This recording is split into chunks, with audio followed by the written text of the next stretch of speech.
They say that in every dark age there always emerges an enigmatic figure, someone who needs neither crown nor pulpit nor army. Their power stems from a cruel insight into the human condition. Such was the case with the mentor of Cunning, a presence who walked between alleys and halls of power with equal serenity. His gaze was capable of stripping men of their masks, revealing not only their weaknesses, but history's most dangerous secret.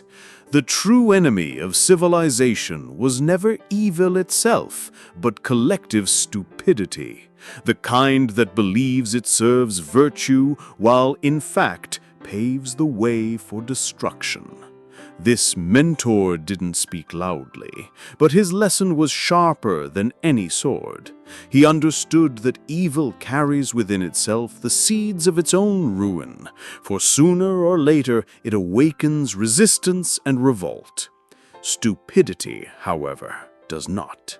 Stupidity masquerades as kindness, loyalty, and morality, making itself immune to criticism or argument. Machiavelli had already intuited this logic. Governing doesn't require convincing the people of the truth, only providing convenient illusions so that the multitude obeys without realizing they have renounced the power of thought. For the mentor, this was the invisible mechanism that sustained empires. And perhaps most terrifying of all is realizing he never disappeared. The mentor of Cunning didn't just belong to Renaissance courts or the streets overrun by totalitarian regimes. He remains present, now disguised on social media, in easy headlines, in speeches that promise security in exchange for obedience. His voice echoes in every moment a crowd repeats what they don't understand, applauds what they don't question, and believe they're doing good.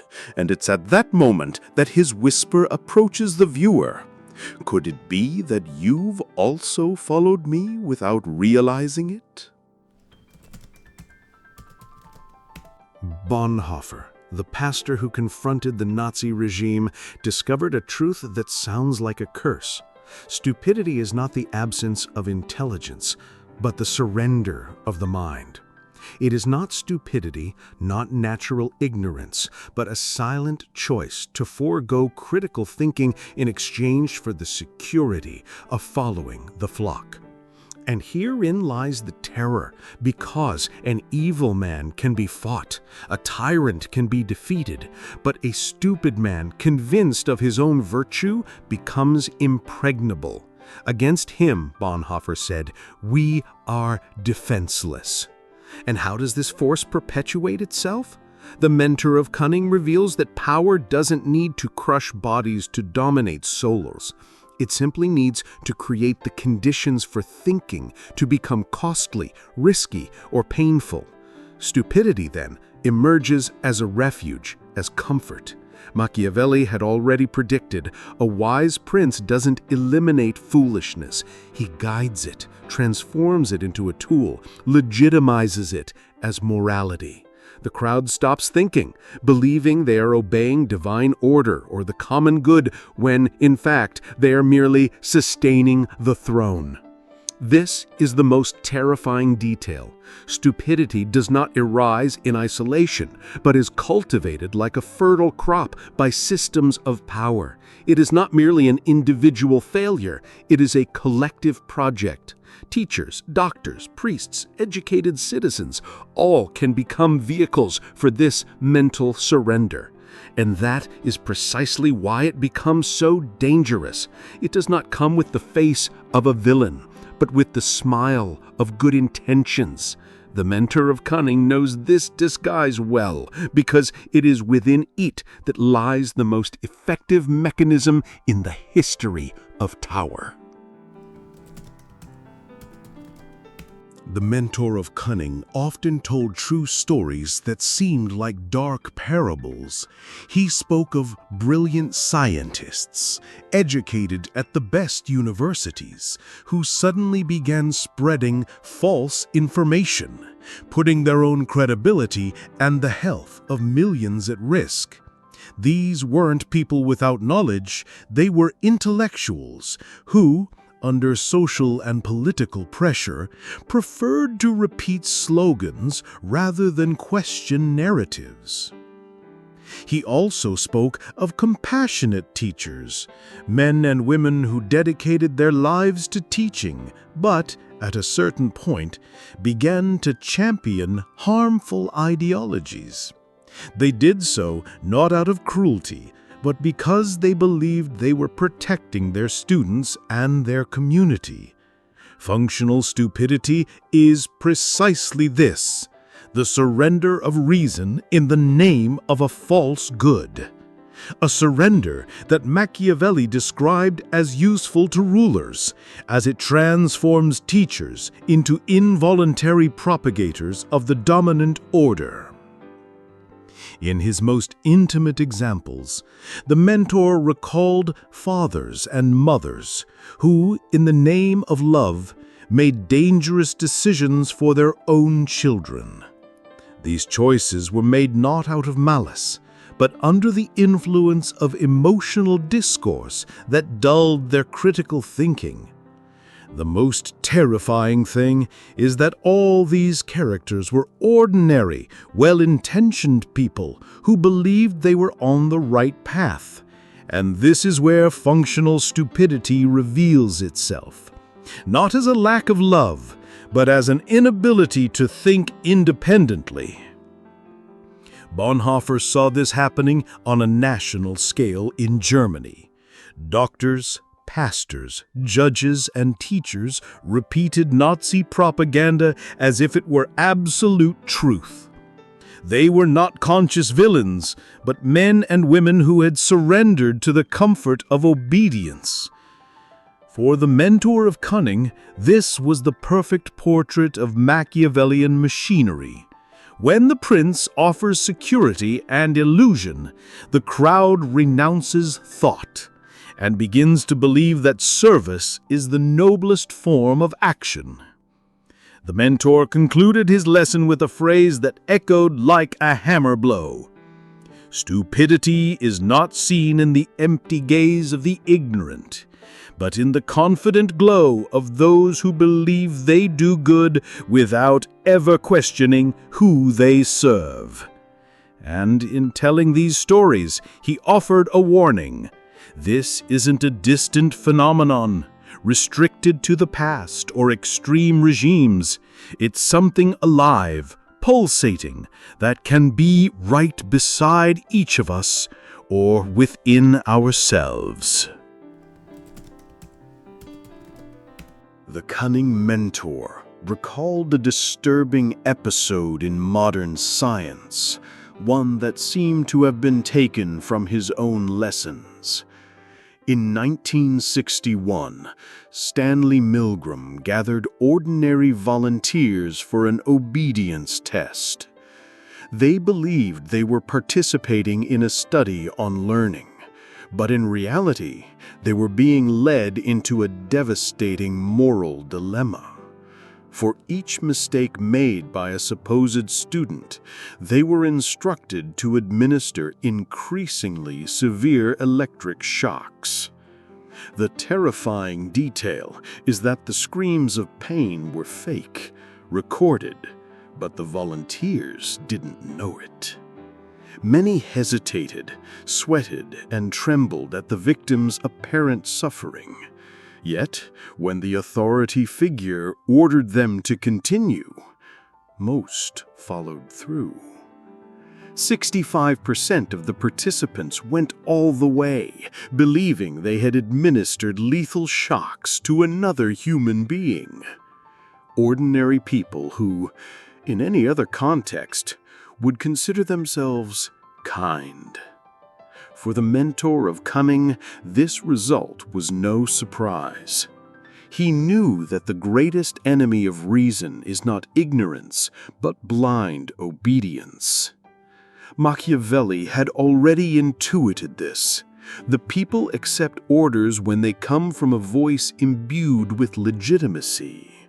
The prince, he said, does not need to convince all men. He simply needs to project the right authority for them to accept even the intolerable. Milgram's experiment merely proved in the laboratory what power has always known in the streets and palaces. Bonhoeffer's reflection fit like a missing piece in a puzzle. Against conscious evil, it is possible to resist. Against obedient stupidity, there is no defense. Because the one who blindly obeys does not act as an individual, but as an extension of the authority that commands them.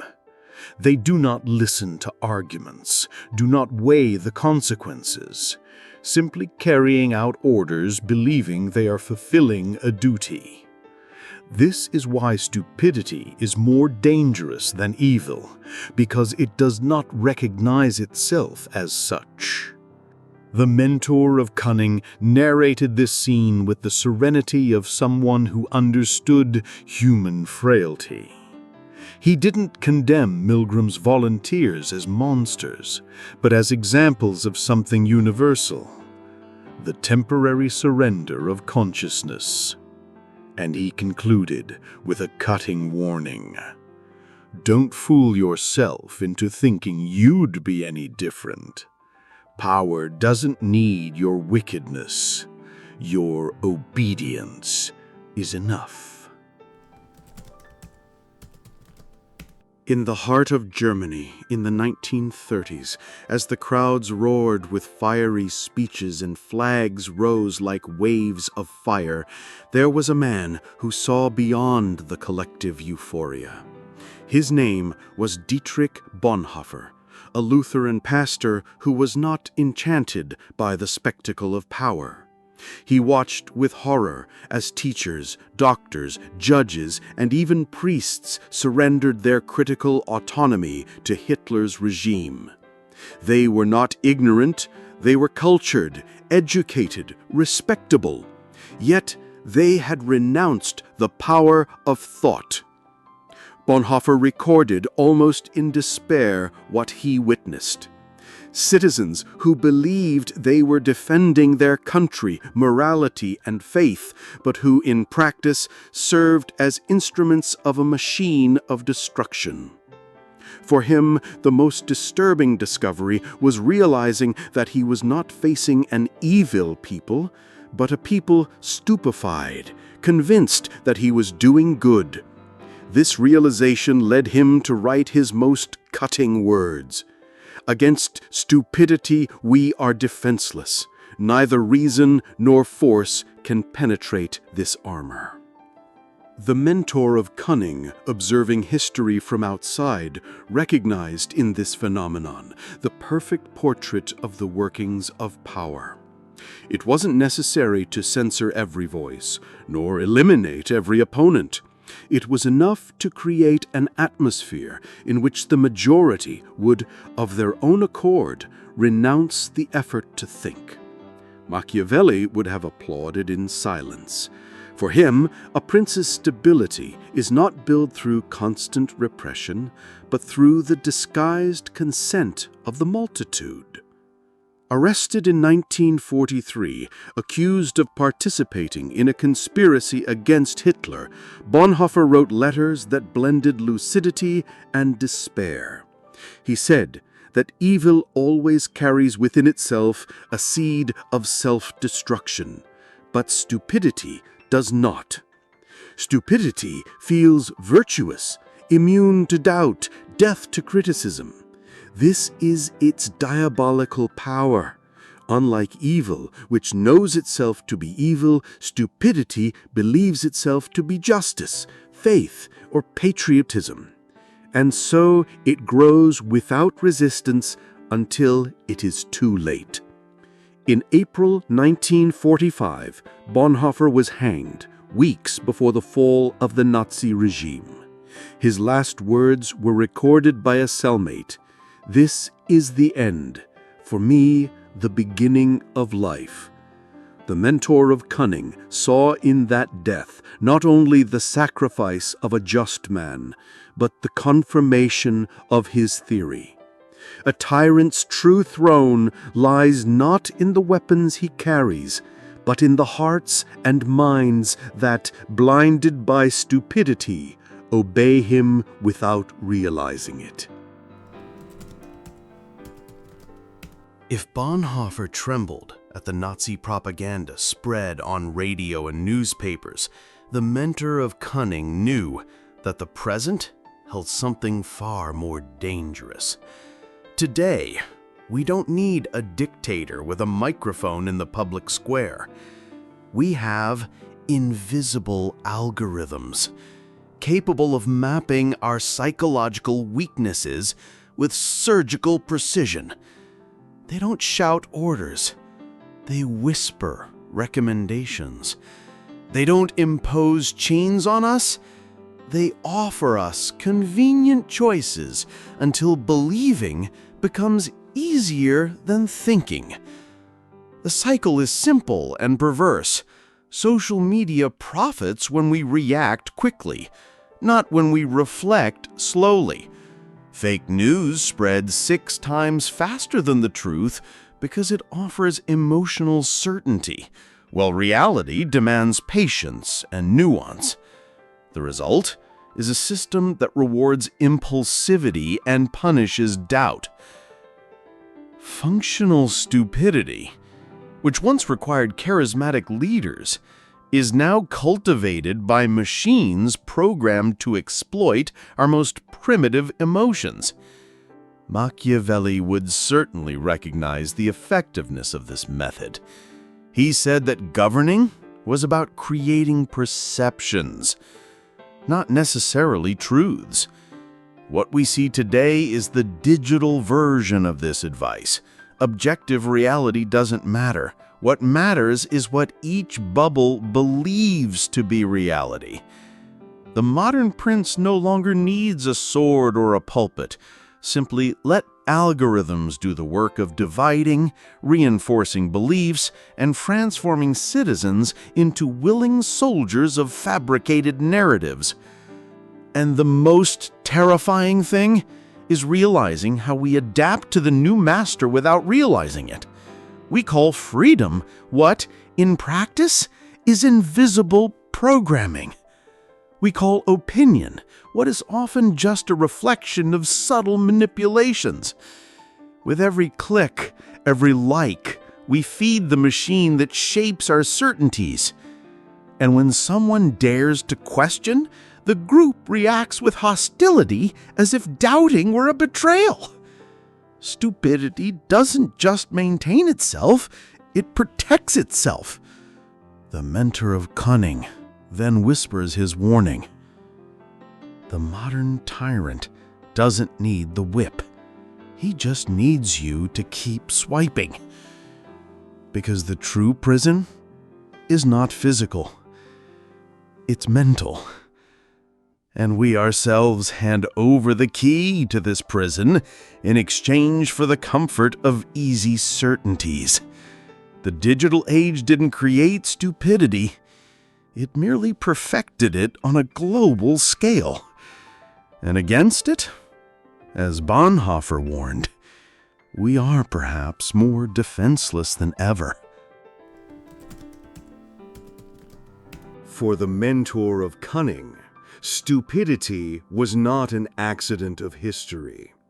It was a carefully cultivated political instrument.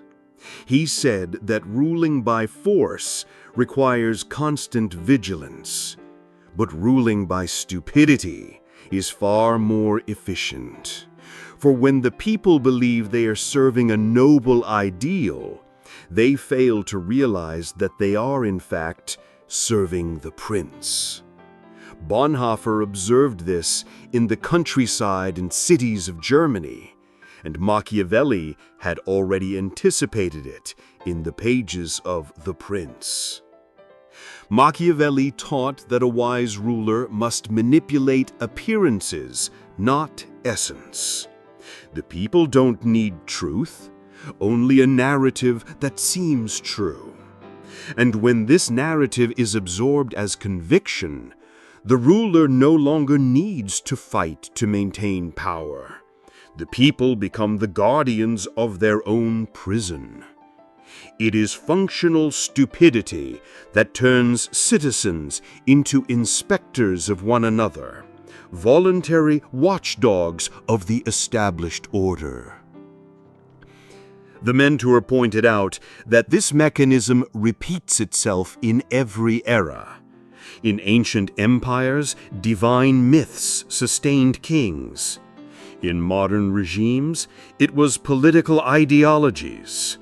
Today, digital discourses promise security, identity, and belonging.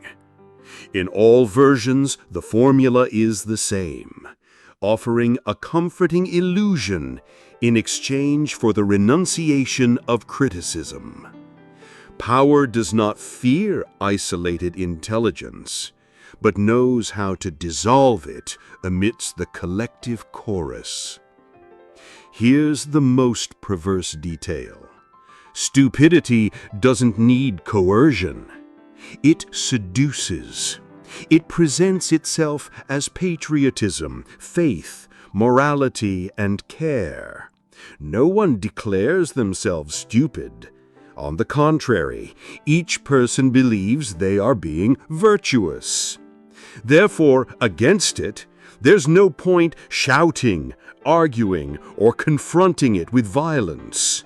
Functional stupidity doesn't see itself as an enemy of reason. It sees itself as its guardian. And this makes it even more dangerous than conscious evil. Thus, the mentor of Cunning concluded, "A prince fears little wise men, for they are few. But he fears fools even less, for they are many.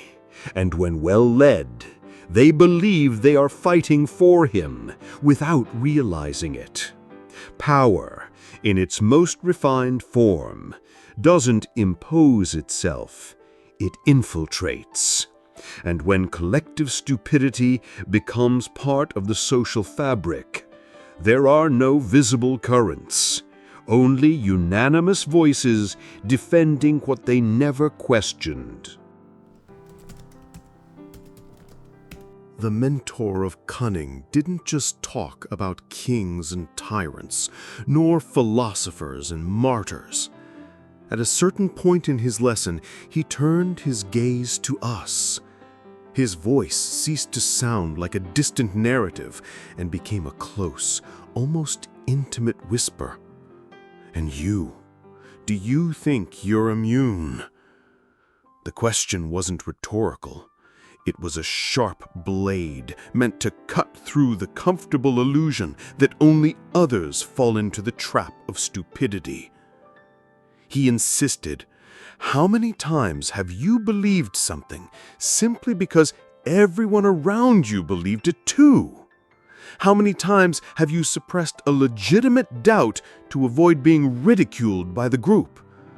How many times have you shared information without verifying it, simply because it confirmed what you already wanted to hear?" "These small concessions," he said, "are the invisible gears that feed the machine of obedience. They are everyday acts that together build entire walls of submission."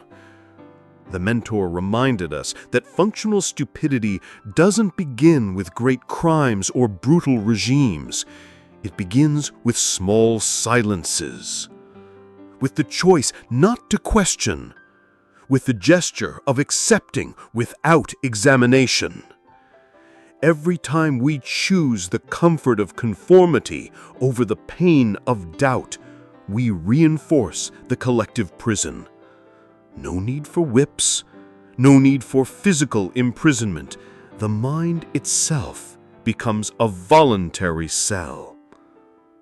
Machiavelli, in his calculated coldness, had already foreseen this. For him, the stability of power depends not on the fear or love of the people, but on their willingness to believe in what the prince projects. If the masses believe, what is real matters little. Bonhoeffer confirmed, against this blind conviction, reason finds no way. It's like trying to light a candle in the midst of a storm. The flame goes out before it even starts. Therefore, the mentor left his final provocation, staring at the viewer as if looking deep into his eyes. The danger isn't just out there in leaders and systems. It's in each of us. And the question you need to ask yourself is simple and brutal. How many times have I been part of this machine without realizing it? The mentor of Cunning said that thinking for oneself is a heroic act, but also a burden. Bonhoeffer paid this price with his own life, hanged weeks before the fall of the regime he so fiercely opposed. His last words, "This is the end, for me the beginning of life," were not just a goodbye, but a statement of courage.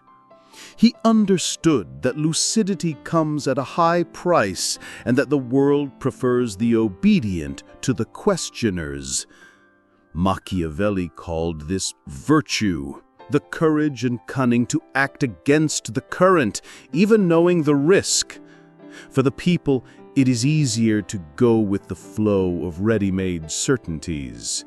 For those in power, a subject who obeys is more comfortable than a citizen who thinks. But for the individual who refuses to bow down, only the solitude of resistance remains. This solitude, however, is the mark of those who see what others pretend not to see.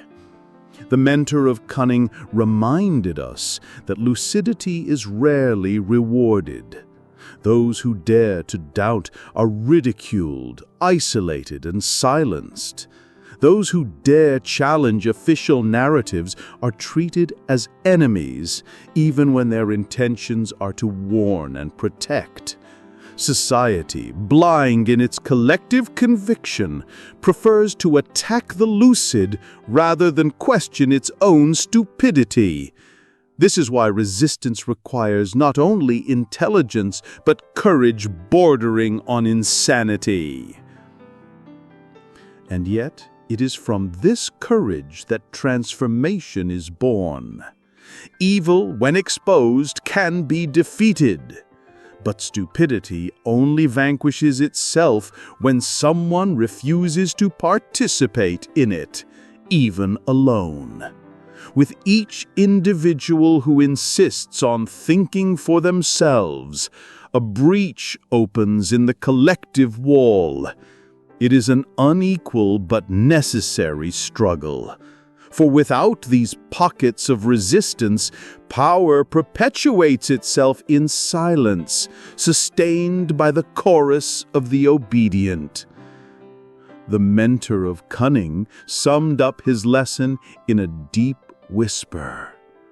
Thinking hurts, questioning isolates, resisting threatens, but it is the price of human dignity. The real danger isn't losing debates or facing criticism. The real danger is becoming complacent, surrendering to the comfort of illusion, ceasing to be human, and becoming just another cog in the machine. Clarity is costly, but stupidity costs entire civilizations. The mentor of Cunning offered not solace, but a challenge. He knew that stupidity is not fought with fiery speeches or heroic battles, but with silent, daily acts of mental resistance, questioning the belief, investigating information, enduring the discomfort of admitting one's own ignorance. Small gestures that accumulated form a wall against the invisible power that desires submissive minds. It was a call not to heroes, but to citizens willing to remain human. He asked, "How many of your certainties would survive honest examination?" This simple question is like a torch in the darkness. It forces each person to look within and recognize how much of their conviction is not the result of reasoning, but of repetition. Bonhoeffer called this costly grace, the painful choice to think even when the whole world prefers to obey. Machiavelli, in another language, called it virtù, the courage to face storms when the crowd clings to illusions. The mentor reminded us that history is built not only by great leaders, but by masses who silently decide to obey or resist. Every time someone chooses obedience without reflection, they strengthen the prince's throne. Every time someone dares to think for themselves, even in solitude, they open a crack in the system. The future does not belong to the most intelligent, but to those who refuse to surrender their conscience. This is the true battlefield. And so, the final warning sounded like a sentence. The danger is not being deceived. The danger is ceasing to want to know the truth. Functional stupidity does not announce its arrival. It infiltrates us as comfort, as belonging, as easy certainty. Before we know it, we're already repeating phrases that aren't ours, defending causes we don't understand, marching toward abysses we swore to avoid. Resistance begins the moment we dare to say, "I don't know. I need to think more." In the silence of the last whisper, the mentor of Cunning left the responsibility in our hands. The price of freedom is eternal vigilance over one's own mind. Not against external enemies, but against the internal temptation to give up thinking. This is the choice that defines not only individual destinies, but the future of entire civilizations. And, faced with this choice, the final question echoes as a direct challenge. Will you have the courage to keep thinking when everyone around you has already stopped?